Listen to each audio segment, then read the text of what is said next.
Se inscreve no canal, ativa o sininho e deixa seu like, porque a seleção brasileira fez hoje o último treino antes de embarcar pro jogo de quinta-feira. E olha, teve coisa interessante, hein? O técnico Carlo Ancelotti ficou surpreso com a quantidade de jornalistas presentes no treino. Isso não é nada comum na Europa, onde os treinos costumam ser fechados, sem essa presença toda da imprensa. Aqui no Brasil o clima é outro.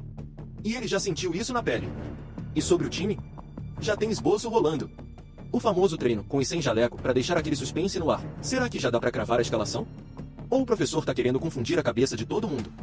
Vem comigo que eu te conto todos os detalhes desse treino. Quem deve ser titular, as dúvidas e tudo que rolou nesse último dia antes da viagem. Se inscreve no canal para ficar por dentro de tudo sobre a seleção, futebol brasileiro e muito mais. Acredito muito, eu acho que o Carleto vai fazer um grande trabalho à frente da seleção. Carleto, agora é Carleto, pô, Carica, pô. Aí, meu irmão. Foi contratado para isso, a boleirada gosta muito do cara.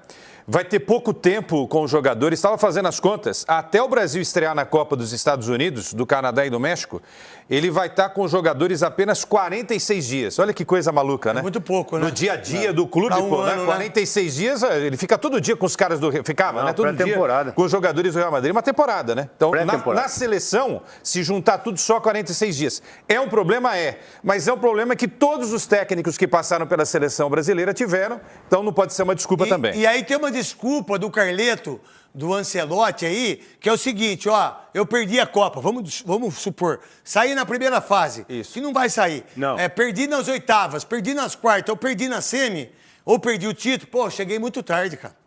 Pô, eu não tive tempo para trabalhar. Conversa mole deles todos, né? De todo mundo né? Pô, fiquei só 46 dias. Bom você Pô, eu tentei fazer isso. Então vai ser... Agora, se ganhar, meu irmão, ele vai ganhar 100 milhões, o que seria maravilhoso para a família toda. E é isso, pode falar. Só um dado histórico em cima do que você está falando aí.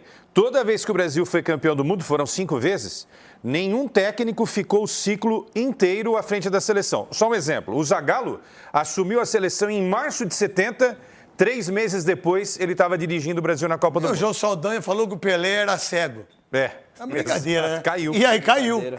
Brincadeira. Olha só, mas a gente leva vantagem com o Ancelotti porque... Com quem? Com o Ancelotti. Ancelotti. Isso. Com o Carlitos. Posso chamar ele de Carlinhos ou não? Você pode chamar do que você quiser. Tá bom. Do Carlinhos. A gente leva vantagem com o Carlinhos porque é um treinador que está na Europa há muito tempo já, né? Já conhece o sistema de lá. É maior que os jogadores que estão na seleção brasileira. É um cara que tem um know-how gigantesca e vai fazer um trabalho importante. Então a esperança é essa, que ele faça o Vini jogar, que ele faça essa seleção jogar, porque estava difícil de assistir a seleção brasileira, mas assim, a vantagem é essa. Os treinadores brasileiros iam aprender na Europa como jogar o futebol europeu. Primeiro cara que veio aqui nos Donos da Bola e falou para mim assim, para nós aqui, foi o Sérgio. Sérgio, que faz o Peixe, que faz os nossos jogos importantes lá, que é Alambari. Um beijo para todo mundo de Alambari, essa cidade incrível que tratou a gente tão bem, Souzinha.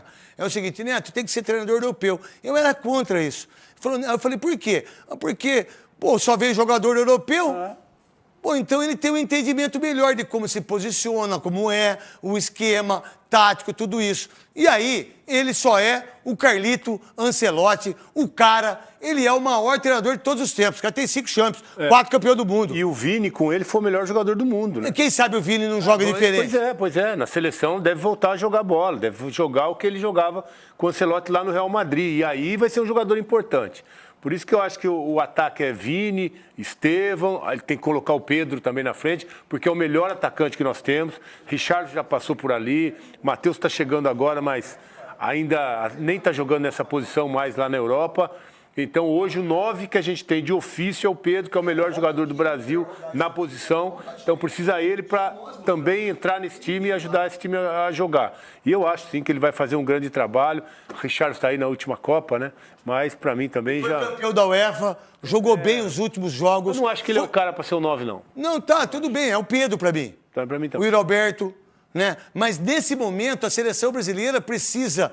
Olha só, estou pensando em resultado, tá? Se empatar com o Equador não é ruim, para aquilo que se apresenta. Depende muito do resultado do Uruguai, do Paraguai. E se ganhar do Paraguai, aqui vai para 22, 25, está classificado, fica todo mundo legal, está tudo bem, fica bem para o Samir, fica bem para o Rodrigo Caetano, fica bem para o Juan, que a gente nem sabe o que esses caras fazem. Aí, tá, vamos lá então.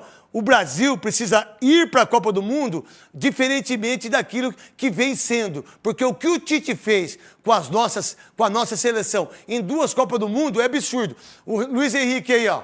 Esse era um jogador importante. Você tá de brincadeira, entendeu? Não convocou o Luiz Henrique, tá tudo certo. Bruno Henrique nunca teve uma chance na seleção. Gabigol, que por sinal, você viu o Abel falando do Gabigol? Não. Vocês viram? Não. Tem aí, Cascal? Chega de seleção, não quero mais falar de seleção. Carlo Ancelotti ficou muito assustado quando ele soube que os jornalistas teriam acesso a esses primeiros 15 minutos, que seria aberto ali para poder filmar. Ele não se opôs, tá, a receber os jornalistas, todo mundo conseguiu trabalhar normalmente, tanto ontem como hoje, mas ficou assustado porque isso não existe na Europa, mas ele vai ter que se acostumar à nossa cultura brasileira aí, de acompanhar a seleção brasileira. Nessa segunda atividade, né, o grupo foi completo, 25 jogadores convocados estiveram em campo. Os últimos, né, Marquinhos, Beraldo e Carlos Augusto, chegaram ontem à noite, eles que disputaram a Champions League no fim de semana.